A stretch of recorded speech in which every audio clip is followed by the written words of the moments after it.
Everybody knows that the Social Security system is on its way to insolvency, and everybody is kind of recognizing that there's some big problems with our medical insurance system, especially Obamacare, with a lot of unintended consequences and so forth. Uh, we all assume that somebody's going to have to be a loser if we're going to fix all this stuff, but what if there's a way to fix the safety net in America that makes everybody better off? Well, that's what we're going to talk about today on today's Independent Conversation, coming to you from the Independent Institute here in Oakland, California.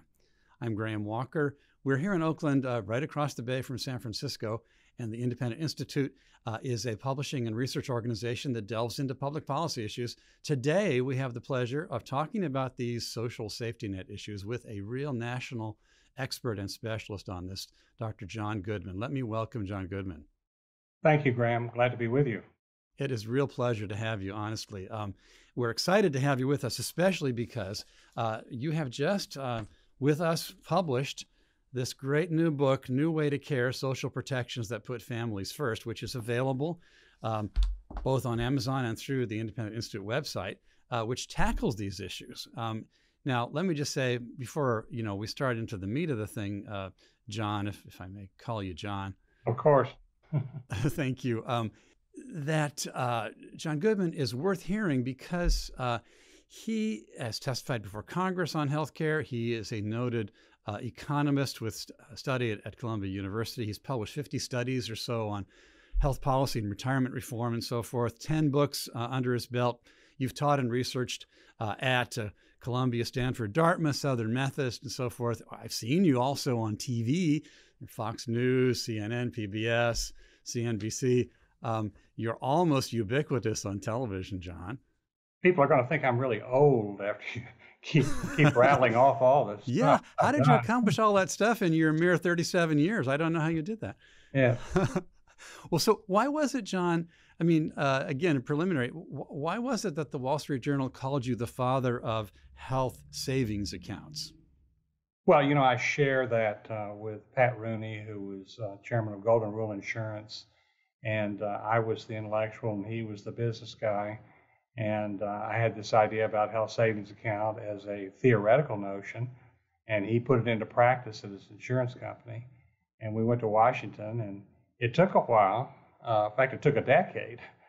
But after about 10 years, we brought everybody around. And in the beginning, everybody was against us, by the way. The insurance companies, the AMA, small business, big business, even the other think tanks. But after 10 years, they all came around, and today it's quite popular. 26 million people have a health savings account. Oh, yeah. And everybody knows about it. They do, yes. And most people, it's one of their choices when they're signing up for benefits for their company or whatever, health savings account. I mean, younger people probably can't really imagine that there was a time, young workers, that there was a time before health savings accounts even existed. So thanks to John Goodman. Well, thank you. When I meet people, occasionally they thank me for the health savings account idea. And I said, you should give me a penny every time you use it. That's right. But they never do. Yeah, the trouble with being an academic who figures these things out for the common good is that you can't get your hooks into it financially. But that's why we trust you, because you're not profiting from this. Right. I didn't patent the idea, no. Yeah, exactly. Yeah, you should have patented it when you could. So, okay, I'm looking at your book here, the table of contents. It's organized in a way, John, that makes it really obvious for the ordinary reader because you're looking at all these different risks that these government programs are supposed to be helping with. Like, for example, everybody knows there's a risk. Chapter 5, risk of growing too old and outliving your assets. And then 6, the risk of dying too young and leaving your family without adequate money, and the risk of becoming disabled, and the risk of a major health event, and the risk of becoming unemployed. All these risks, they are the reason behind these programs to try and protect us all. And the motivations, I guess, were good, but you're seeing problems in pretty much every sphere. Yes, 150 years ago, these same problems were there, and they've been there for all of human existence. Right. But up until the 20th century, your social insurance plan was your family. Yeah. Your children were your retirement plan. Mm-hmm. And then we move in the 20th century and people move away and the ties get less strong and people turn to government for insurance for those risks that you just mentioned, because it wasn't easy to insure against them in the private marketplace. And now we go 100 years later, and these programs are working really poorly in many cases. And that's what this book is about. What are the problems and how can we solve them in a better way? Yeah, you were saying that there used to be other ways of handling these risks, but government now steps into the breach. And I suppose one could get real philosophical and say, it's really a shame that the family has shrunk and so forth. And that may be true, but I think what this book about is not really all that. It's more about how when government stepped into that space, it did so in a way that produced a bunch of downsides that people did not anticipate. Yeah, let me say that for my own daughter, I told her about the history of how human families solved these problems in the past and tried to convince her that she should be my retirement plan, but I didn't succeed. Oh, right, exactly. So here I am depending on private pensions and Social Security. Right, exactly. Well, in terms of the adequacy of government programs to handle these risks, you suggest at the beginning of your book that this year, with the situation caused by the COVID-19 pandemic, is actually an interesting perspective on the adequacy of government in managing these things. Like you say in the beginning of the book, I think, that the way the government handled healthcare and health provision going into the pandemic worsened the pandemic and made it more difficult. Yes, and I wrote most of the book before there was a coronavirus. There were all these problems, and then the virus comes along and it magnified the problems. It made it more obvious. One of the most obvious things that our health system didn't do well at is the phone. Prior to this year, if you were a senior on Medicare, you could not get a consultation with your doctor on your cell phone. Why not? Why not? Congress passed a law forbidding it. And if you were one of the younger people, you could, there were services that allowed you to talk to a doctor by phone, but they weren't all that common. And more importantly, you could not get a consultation by the way we are now, by Zoom and Facebook and Skype. In a pandemic, I would much rather consult my doctor by Skype than go in there and sit with everybody coughing around me. So would everybody else. And so what happened was the Trump administration was onto this, and I talked to them about it early on. They spent 3 years preparing for this. They pushed telemedicine, or telehealth as it's often called. And you don't just snap your fingers and say, okay, Medicare will pay for something. It took a lot of work, many, many months of deciding what they were going to pay for and what was appropriate. But early this year, in response to the virus, Congress said, okay, we'll give you temporary authority in Medicare. And by April, almost a third of all the seniors in large cities had at least one telehealth visit, and 1 in 5 in the rural areas. And this is the least computer literate group in our society. And here they were. But they managed the transition very well. You can teach old dogs new tricks. Exactly. And now that they're used to it and see the value in it, we don't want it to go away. Yeah, for sure. Well, so the authorization from Congress to temporarily waive that restriction was temporary, and when's it going to expire? Oh, when the virus goes away. Oh, and, so when the virus goes away, we have to stop going to the doctor by telemedicine if you're older. Exactly. Oh, boy. And it doesn't just go away for the seniors. For the younger folks, you won't be able to use Skype and Zoom and Facebook and communicating in those ways unless Congress comes along and makes these changes permanent, which I hope that they do. Yeah, well, they better. I mean, there was other stuff that you mentioned too, John, like, for instance, the business about the testing kits, which weren't allowed, and the manufacture of masks, which weren't allowed without special authorization, more hospital beds, which weren't allowed without authorization, respirators, which weren't allowed without, all that stuff has been barriers were removed by executive order? Largely. Yeah. Back in January, the only tests that you could use to detect the virus were tests put out by the CDC, and half of those didn't work. The Trump administration engaged in huge deregulation. This has not been reported on very well in the mainstream press and even in the healthcare press. But the Trump administration has engaged in massive deregulation of healthcare. Mm-hmm. And the production of tests, the production of masks, the new virus that's now becoming, the vaccine that's now becoming available from Pfizer and now Moderna. All that had to sidestep a lot of regulatory barriers in order to be available to us. And it was the Trump administration that made that possible. It was pretty fascinating to read that part of your book where you mentioned in the introductory part how in other countries they were quickly getting quick tests and masks and respirators because in other countries they didn't have these same restrictions as we had. We're one of the worst ones. We make it really, really difficult for entrepreneurs to meet our needs in the healthcare area. Yeah, it's kind of amazing. You know, sometimes we like to pat ourselves on the back and say, oh, yeah, well, we've got a free market in healthcare, unlike those other countries. Well, yes and no, right? Yes, it's our entrepreneurs are producing things for other countries that we can't have ourselves. Right. What's wrong with this picture? I've heard Joe Biden say that he's going to reverse all of Trump's executive orders as soon as he gets in office. I hope he's not thinking about these. Yes, I hope he isn't. And there's bipartisan support in Congress to keep the telehealth and to keep a lot of these other reforms. No doubt. They just have to get to it and actually do it instead of letting it lag. Yes.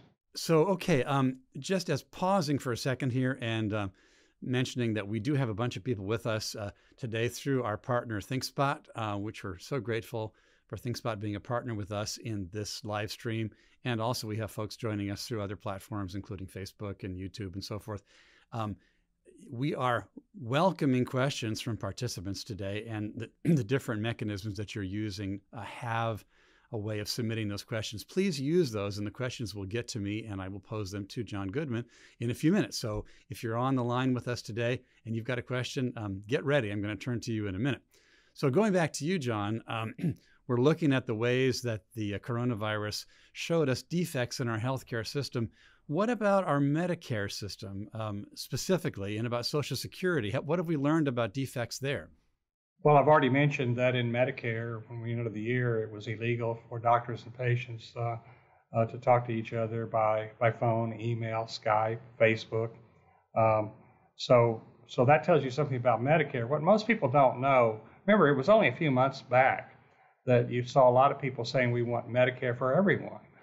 Mm-hmm. Well, what most people don't know is that Medicare has been historically the last insurance company to adopt innovations. It has the least incentive to adopt them. It does. Blue Cross, the employer plans, they were all covering drugs long before we got Medicare Part D and Medicare started covering them. And then employers were using the phone and email long before Medicare did. So it's the last one, last insurer to innovate. And its rules are more restrictive than anywhere else in the healthcare system. For the most part, nobody in Medicare has access to what we now call a direct primary care doctor. Uh-huh. And what that means is we used to call it concierge care. You have a doctor and you can call him at night and on weekends, and you have his cell phone. And it used to be expensive, but now the cost has really come down, and there's a model going around the country where a mother, middle-aged mother with a child, costs her $50 a month, costs the child $10 a month, and for that they get all primary care, and they have 24/7 access to the physician. And so at night and weekends, they don't have to go to the emergency room, sit around with other sick people. Yeah, that's great. Mm-hmm. It's but it's very slow to come in Medicare. And so Medicare for all would mean huge delays in getting access to any innovation like that. Right. I would encourage people, if you get the book, New Way to Care, I got it all marked up here. I've been reading it. But at the very end, there's an appendix, the first appendix, which is called 10 Things You Need to Know About Medicare for All. I highly recommend to our friends that they take a look, maybe look at the back of the book first and see what's wrong with Medicare for All. It's very illuminating. But let's skip the page here just briefly, John. There's medicine, and then there's old age insurance, as it used to be called, Social Security and so forth, and as well as disability insurance. Is it true that Social Security is going to be broke in the not too distant future? Well, yes, but more realistically, it's already broke, because if this were a private pension fund, we'd close it down, or the federal government would close it down. because it's made promises that go way beyond any assets that it has. But let's back up for a moment and connect the Sure. coronavirus with Social Security. What Yeah, does it please. tell us about what's wrong with Social Security? Many people are losing their jobs, and that includes a lot of older workers. A lot of those older workers are then turning to Social Security and taking early retirement. Right. Now, it's really a waste of money to take early retirement unless you're know you're going to die in a few years, unless you're really seriously ill, because each year that you delay you're taking benefits from Social Security, your benefits increase, and Right. it's like an asset that pays you 3% real interest every year with no risk, and that's better than any other investment that you can make. And so seniors are doing something bad for them financially because they need the money, so they start taking Social Security early. And then a lot of people who are on Social Security want to work part-time, but Social Security really penalizes any kind of work once you start drawing benefits. And for an early retiree, once they get above a certain level of income, every dollar they earn, they lose 50 cents of Social Security benefits. And so that's called the earnings test. So you combine that with a Social Security benefit tax, an income tax, and a payroll tax, and there are seniors who are in a 95% tax bracket. So we really penalize older workers. They face higher tax rates than anybody else in the system. Yeah, that's kind of stunning. I mean, we should want them to be working more and be productive and feel like they're contributing to themselves and to society, but we punish them. And they want to work. So this is a system, you know, when Social Security was adopted, the life expectancy was 62 years of age. Now it's probably in the high 70s, and the average person is retiring at 60. So Social Security has become really important for millions and millions of people, but it was designed years and years ago when we didn't anticipate what the modern world would look like. Right, indeed. Yeah, it seemed like it looked like a good risk at the time. But, you know, many people may think to themselves, well, yeah, I've been paying into Social Security all my working life, and I got a good balance built up in my Social Security account, that money that's tucked away in my name, sitting in a bank earning interest, is going to pay for my retirement later on when I start drawing on my money that's sitting in my account at Social Security. But that ain't quite what it is it? No, it's a pay-as-you-go program. But not you pay as you go, but other people pay as you go. That means that when money comes in, it goes out. It goes out the very minute, the very hour, the very day that it comes in the door. Mm-hmm. So none of it is being saved. None of it is in a savings account. And what we refer to as a trust fund is a mere accounting process. The government requires Social Security to keep track of how much it's received in payroll taxes and how much it pays out. And if it over the years received more than it pays out, then it says, okay, we have a surplus, but that's just a paper surplus. It's not real money. Mm-hmm. And so when you ask, is Social Security bankrupt? Social Security and Medicare together have made promises that exceed their expected income by over $100 trillion. So what is that? More than 5 times the size of our economy. Wait, so say that again. 25 times the size of our economy. No, 5 times. Excuse me, 5 times the size of our economy is the accumulated obligation that's unfunded. Right. So if we wanted to cash in right now, and in fact, if we wanted to stop the program right now and say, okay, you don't accumulate any more benefits, we're going to pay you for what you've earned, that would take $50 trillion right there. So workers have earned $50 trillion of benefits on past work, not in the future. Right. And of course, we do not have $50 trillion to pay them. So this is if this were the private sector, we would call this a Ponzi scheme, and it would be illegal. And the people who constructed it would be in prison, like Bernie Madoff. But because it's a government program, it's allowed to continue. To get out from this weird Ponzi scheme, everyone I've read besides you, Johns, has basically said, well, you're going to have to really jack up all the taxes on the current and future workers and reduce the benefits to the baby boomers, and everyone's going to be worse off, but it's the only way forward. But you're your analysis suggests that there may be some better ways where there's like win-win instead of win-lose options. Can you describe that to us? Sure. The solutions you just described, I call the eat your spinach solutions. Oh, yeah. Somebody's going to lose. Either seniors lose or the Eat taxpayer your loses, spinach, or eat your broccoli. combination of both. What we propose is exactly, it's called a win-win, that young people are able to put money aside in an account. It grows, and as it grows, they forego claims against the government. And after one generation, we calculate that young people will have saved enough to replace Social Security. They'll have more private income than they would have had under Social Security. And this is what we propose that we should do. I call this the 4% solution. So you put 4% of your income every year into an account, and it's yours, and you own it. You have a property right in it. If you die, you can leave it to your heirs, and that's our win-win. And so we keep our promises to seniors, but we tell young people, look, if you don't do this, we're not going to be able to pay you what we paid your parents and your grandparents. So you need to put money into an account. And that account needs to be safe and secure. It needs to be invested in a broad, diversified portfolio. This is what they're doing in Chile. This is what they're doing in Hong Kong. And it's real savings. It's real investment. Does government guarantee a minimum return on that, or is there some kind of governmental safeguard? It does in Chile. And I propose that we do it in the United States. In fact, this was the big mistake that the Bush administration made a few years back. They proposed something like this. And some people around are too young to have known about this, but you and I were there. I remember. And what the Bush people did, that the big mistake was they didn't guarantee a minimum benefit.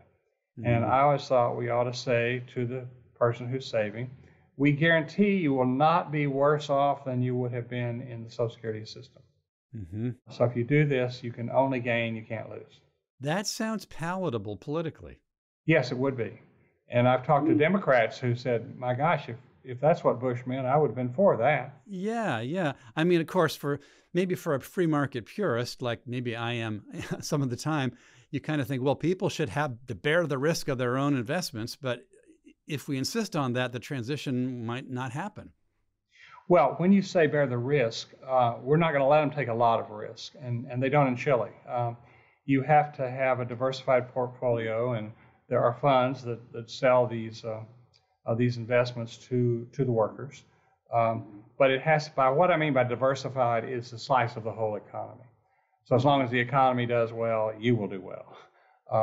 It's like buying an index fund on the stock market.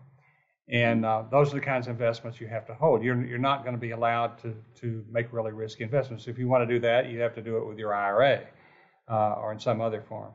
But the big change is that there's going to be a proportion of workers then who progressively either are obliged to or opt into that system.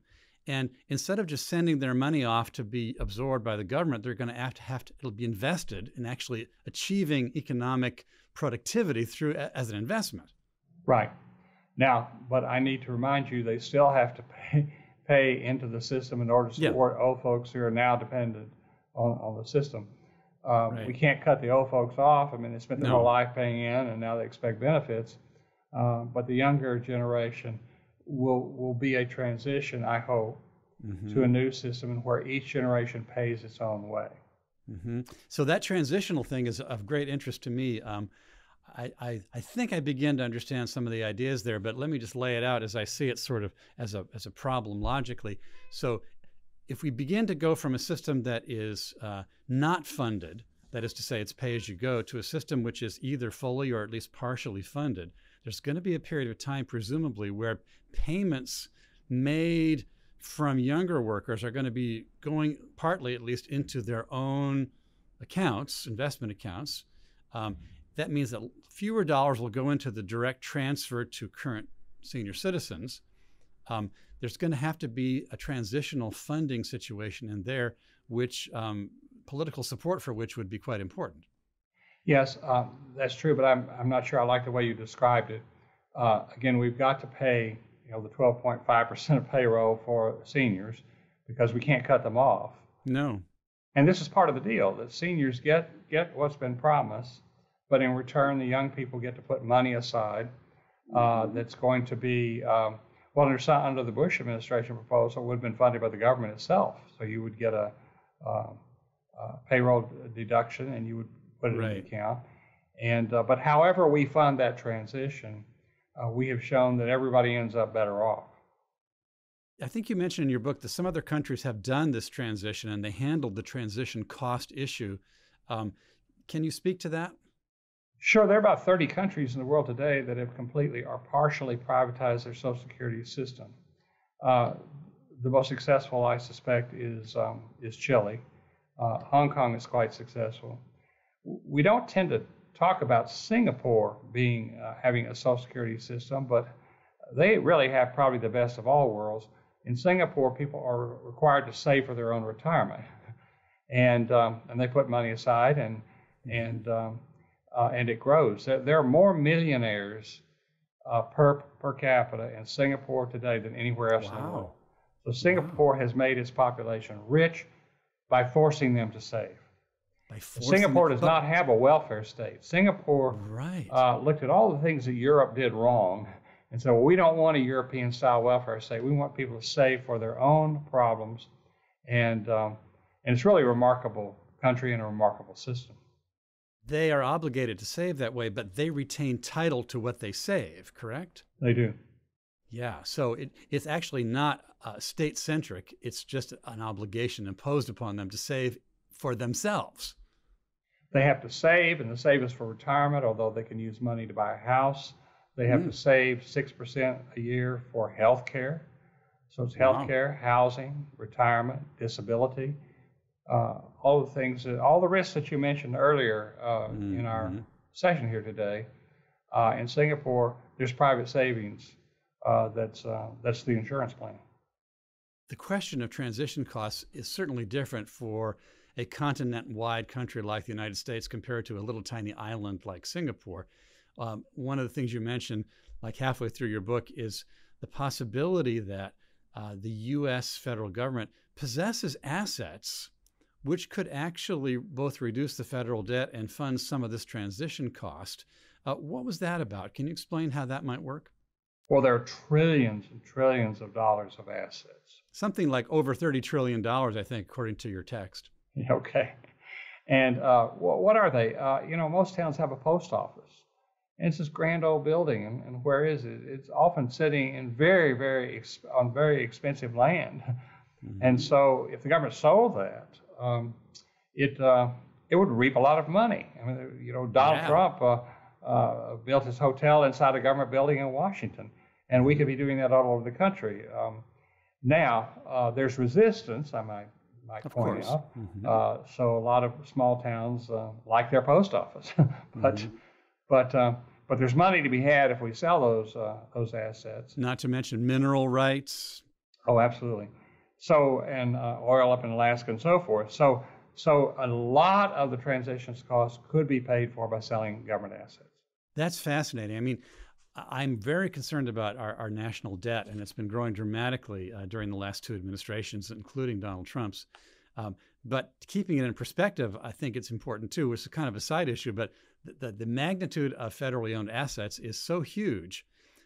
Your idea, or the idea in your book, of using some of that to fund this transition is appealing. The only downside that I see, politically speaking, is that it might be too much of a temptation for those who want to keep the government spending way more than it takes in to just start selling assets. I mean, I'd sell assets if you're going to make a fundamental systemic change of the kind you're talking. That'd be worth it. But if it's just another source of funds for progressive welfare staters to tap into, I'd be worried. Well, I guess if I said to most members of Congress, we have a $30 trillion pool of money, and we want to put it aside for young people, and is that okay with you, or do you want to grab some of it and spend it on your favorite project? Well, we'd get some resistance. Yeah, we would indeed. Yeah. Okay, so we're getting some questions from our participants today, our audience. One of the folks who have just written in says, is there a rent-seeking behavior or regulatory capture that insurance companies use to impede competition in the marketplace. So you're an economist. You must know what rent-seeking behavior is. Well, of course. So what it means is that special interests use the political system to get benefits they could not get on their own. And of course, the insurance industry does that. And most industries do that. And the most common way of rent seeking is to make it expensive for somebody to be a competitor of yours.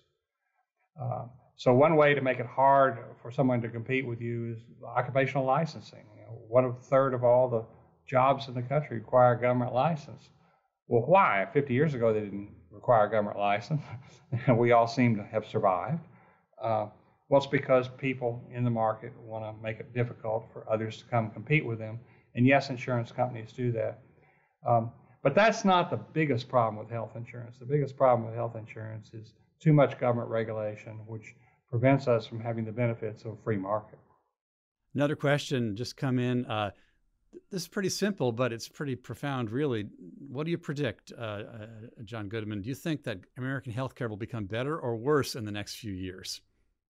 Well, as I mentioned earlier, the Trump administration has engaged in a lot of deregulation.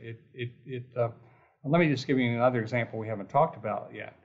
When we entered this year, an employer could not put money into an account that an employee could use to buy his own insurance. Mm-hmm. Or put differently, if the employer was going to buy Blue Cross insurance for his employees, it had by law to be group insurance. It could not be individual insurance that the employee could take with him if he lost his job or was laid off.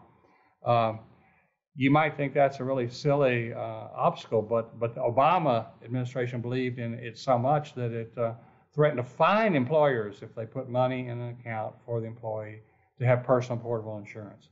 So that was a huge change on the part of the Trump administration. And that was done probably by executive order?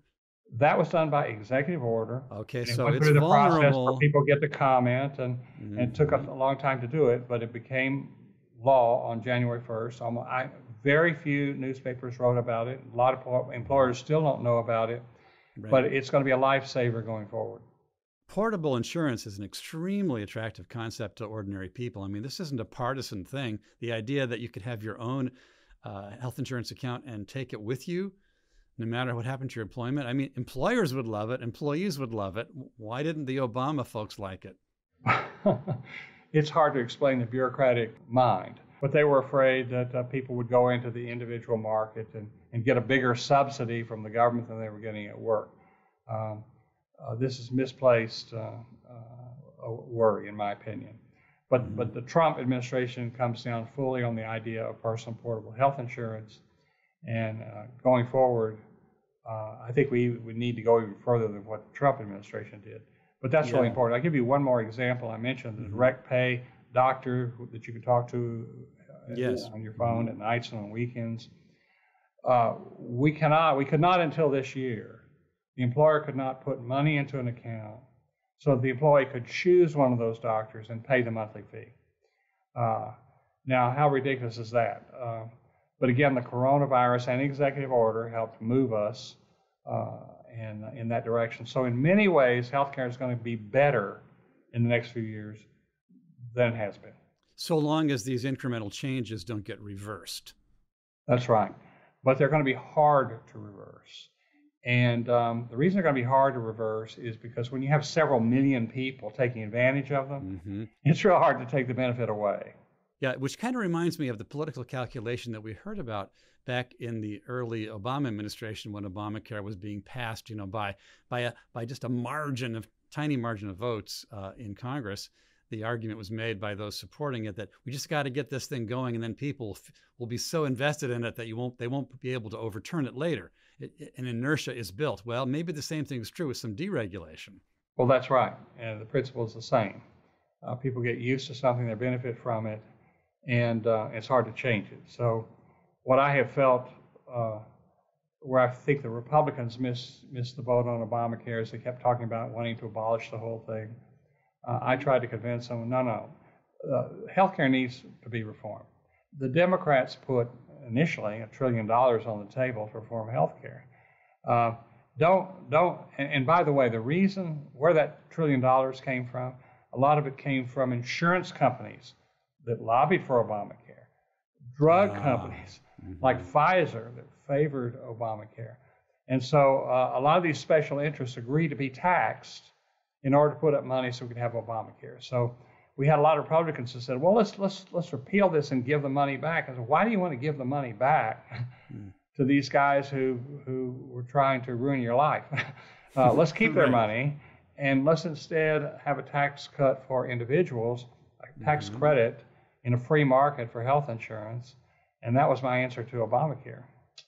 It looks to me, John, that a lot of your proposed solutions here have the effect of changing the incentives, both politically and financially, for individuals, so that it puts government controlled and government regulated healthcare and social insurance on the road to eventual shrinkage and extinction, while private self-funded things begin gradually to grow. Have I got that right? That's kind of seems like the logic of it politically. Yes, I'm trained as an economist, and I'm always thinking about incentives in the marketplace, and in the political sector. And most of the time, they're perverse. In the political sector, if we face perverse incentives right and left, Right. um, but the idea is to have programs and strategies that turn incentives in the right direction, and that's a lot of what the book is about. Yeah, I've got a couple more questions coming, but let me just point out, you mentioned the book again. We would welcome anybody who's interested to go to our website, independent.org, and you can find this page under publications, which offers John's book, New Way to Care, Social Protections That Put Families First. It's also on Amazon, but you can find it real quick here.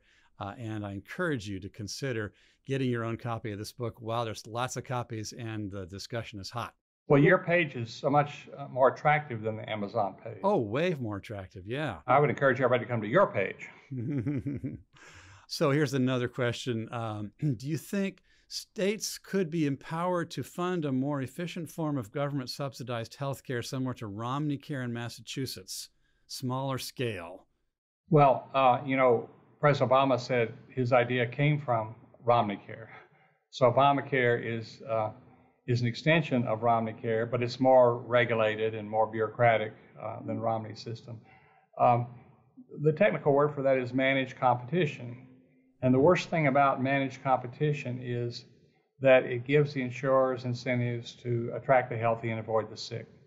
Right. And that's what they're doing all over the country. And so here in Dallas, for example, if you buy individual insurance, you can't get into UT Southwestern, which is a medical school, which is probably the best medical research facility in the whole world. But in the individual market, you can't go there. As a Medicare Advantage member, I can go there, but you can't buy individual insurance that gets you there.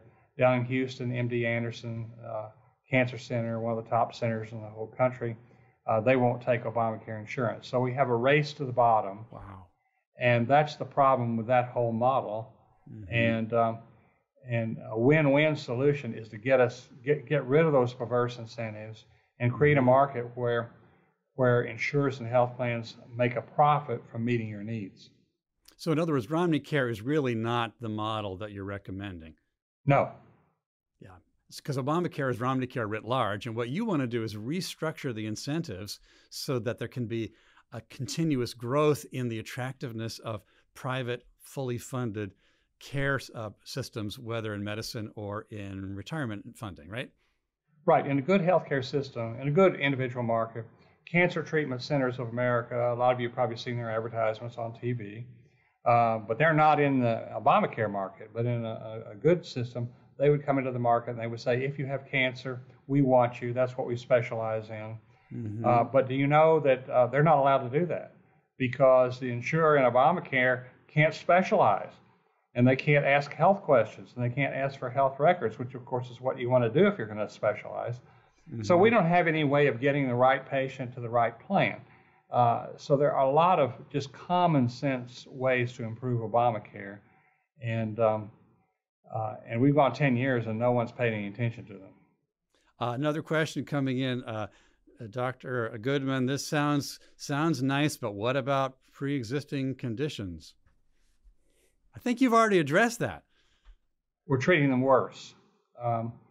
In Texas, where I am, before there was Obamacare, if you were so sick that a private insurer wouldn't insure you, you went to the Texas risk pool.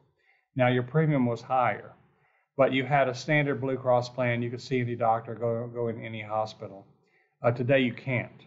So your premium today is double, whether you're sick or well.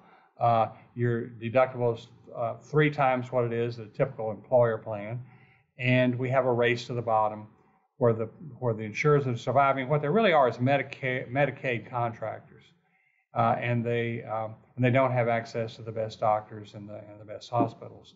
So we've done a lousy job of doing what the advocates of Obamacare said they wanted to do, and that's protect people who are sick. Now, the contrast is the Medicare Advantage program, where we do give insurers a premium that's adjusted based on the health condition of the enrollee. So in that program, created by Republicans, incidentally, whereas Obamacare was created by Democrats. I don't mean to get partisan here, but the Republicans created a plan that works pretty well, and plans in the Medicare Advantage plan get rewarded for taking care of sick people. They can specialize, for example, in lung disease or heart disease or diabetes, and attract people with those conditions. They can ask health questions, look at medical records, and that's a much better system. And that's kind of the way I think we ought to be thinking about reforming Obamacare. One of the things I liked about your book was that there are several programs where you mentioned that opting out was a way of moving forward in an acceptable way to a lot of different points of view. Individuals can opt out of certain programs without being required to opt in or out. Then you change the incentives, like, for instance, Social Security survivor insurance you mentioned. Sure. There could be an opt-out there. Explain how the opt-out theory works, please. Well, the opt-out theory is, if you think about why do we have Social Security? Well, we have it because we're concerned that people would spend all their income during their working years and end up in retirement unable to work and depend on society.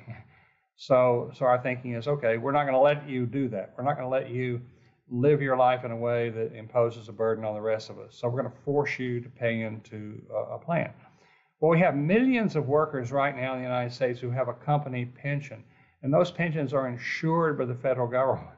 So the government is standing behind this. It's maybe not quite as secure as Social Security, but almost. The government is guaranteeing that in retirement you're going to have a decent pension income.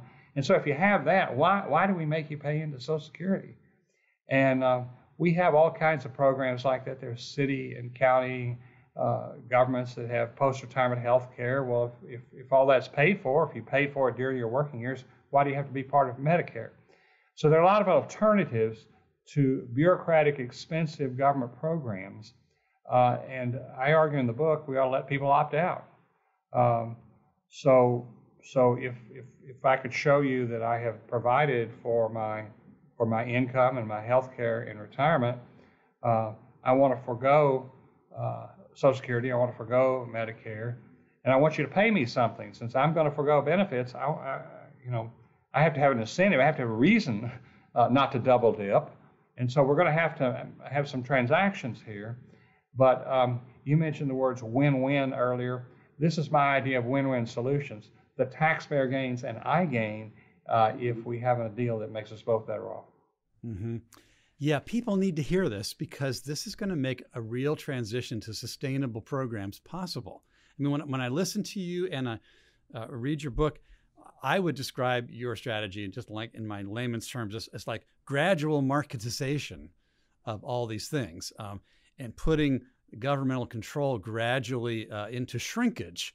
And what's fascinating to me about this, just from a citizen's point of view, is that you're not saying, John Goodman is not saying, well, the government has no business, thinking about this stuff at all. And John Goodman is not saying we don't care about the common good, let individuals take care of themselves. What you're saying is that the common good is best served by shrinking the control that government has and by increasing the market incentives through all the programs. That serves the common good best, not just individuals that you like. That's right. So we have a legitimate social reason to care what our neighbors are doing, to protect themselves against all the risks that you mentioned earlier, ill health, growing too old to support themselves, becoming unemployed, and so forth. So we have a legitimate interest in what our neighbor is doing, But Yeah. we ought to let the market come up with all kinds of better answers than the bureaucratic government program we've been living with. It's not because we don't care about our neighbors, it's because we do care about our neighbors that we want to get government out of the driver's seat and the market more effective. That's correct. Last question, I think I just got here from one of our friends who says, going back to kind of current politics, how, again, what's your perspective on how an incoming Biden administration is going to handle all this? And what are the chances that people in the Biden policy world will hear what John Goodman is saying? I'm not sure. I am kind of shocked by how Biden's being treated. Here he is, the president-elect, and he goes down to Georgia, and just a handful of people show up to hear him. And I wonder how he gets so many people to vote for him. Yeah, and you wonder, so many people voted for him, but then the Republicans gained in the House of Representatives. The Democrats barely have a majority anymore. The Republicans look like they're going to keep the Senate, and then the state houses in many states went Republican. It's kind of a weird election. But here's what I do believe. I believe that every president wants to leave a mark. And for Biden, there's tremendous pressure to do something on health care. Everybody knows Obamacare isn't working. Right.